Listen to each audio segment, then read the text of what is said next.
நமக்கு இது தொடர்பான கருத்துக்களை பகிர்ந்து கொள்வதற்காக மூத்த பத்திரிகையாளர் சந்திரசேகர் இணைப்பில் இருக்கிறார். அவரோடு பேசலாம். சார் வணக்கம். வணக்கம், சொல்லுங்க. அரவிந்த் கெஜ்ரிவால் கைது செய்யப்பட்டிருக்கிறார், உங்களுடைய முதற்கட்ட பார்வை? இது சில மாதங்களாகவே ஒரு எதிர்பார்க்கப்பட்ட ஒரு விஷயம்தான். அவரும் இடி சமன்ஸ்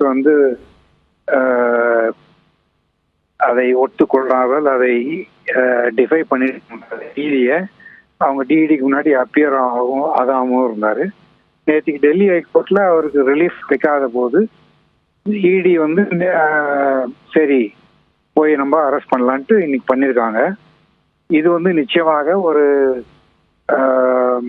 ஒரு அரசியல் இப்போ உங்களுக்கு ஏற்கனவே தேர்தல் களை கட்ட தொடங்கி கட்சிகள் தேர்தல் வியூகங்களை வகுத்துக் கொண்டிருக்கிற இந்த நேரத்தில் இந்த